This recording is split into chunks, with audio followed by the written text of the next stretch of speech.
ભારતના બંધારણના ઘડવૈયા ડોક્ટર બાબા સાહેબ આંબેડકરનું સંસદમાં અપમાન સંદર્ભે આમોદ મામલતદારને આવેદનપત્ર પાઠવવામાં આવ્યું। હાલમાં ભારતની સંસદનું સત્ર ચાલી રહેલ છે અને સંસદમાં અત્યારે સંવિધાનનો 109મો સુધારો કરવા અંગેનો ખરડો લોકસભામાં રજૂ કરવામાં આવ્યો છે અને સંવિધાનના સંશોધનના ખરડા ઉપર સંસદમાં ચર્ચા ચાલી રહી છે। આ ચર્ચા દરમિયાન ગતરોજ ગૃહમંત્રી અમિત શાહ દ્વારા વિશ્વ વિભૂતિ બહુજન મહાનાયક ડોક્ટર બાબા સાહેબ આંબેડકર વિશે અપમાનભર્યા શબ્દો બોલનાર ગૃહમંત્રી અમિત શાહે સંસદમાં બાબા સાહેબ અંગે અશોભનીય અને બેહુદી ટિપ્પણી કરી અપમાન કર્યું છે।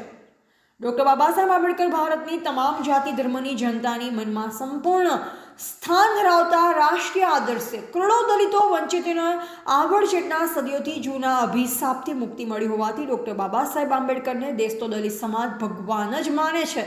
ગૃહમંત્રી અમિત શાહે ડોક્ટર બાબા સાહેબ આંબેડકર વિશે કરેલ અશોભનીય અને બેહુદા નિવેદનના કારણે આમોદના વાલ્મીકી દલિત સમાજમાં રોષ ફેલાયો છે।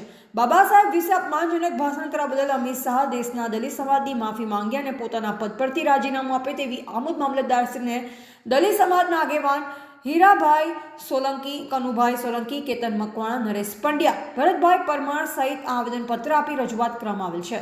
આમોદ તાલુકા પ્રમુખ અખિલ ભારતીય સફાઈ કામદાર મજદૂર સંઘ હીરાભાઈ સોલંકી।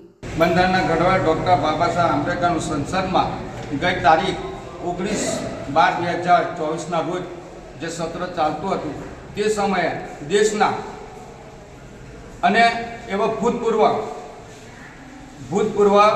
તડીપાર એવા સંસદની અંદર બાબા સાહેબ વિશે અપજનક શબ્દ ઉચ્ચારી અને બાબા સાહેબનું અપમાન કરેલ છે। આંબેડકર આ ફેશન બની ગઈ છે। આવા શબ્દ ઉચ્ચારીને બાબા સાહેબનું હરહરતું સંસદની અંદર અપમાન કરેલ છે। તો મારું આપના માધ્યમથી જાણવું કે આ દેશની અંદર ગૃહમંત્રી શ્રી પોતાના પદ પરથી રાજીનામું આપે અને દેશની માફી માંગે, ને તો આજે કરોડો લોકોનું આજે આ દિલની અંદર જે વસેલા ભગવાન અમારા છે બાબા સાહેબ માટે આપને અમારી વિનંતી કે તમે તાકીદે રાજીનામું આપો અને દેશની માફી માંગો, નહીં તો ના છૂટકે ભરૂચ જિલ્લા, આમોદ શહેર, જંબુસર અને અંકલેશ્વર દરેક દલિતો ઉગ્ર આંદોલન બનાવશે।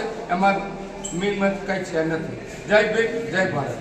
રિપોર્ટર અંગુની જાકીર, સંબંધ ભારત ન્યૂઝ, ભરૂચ।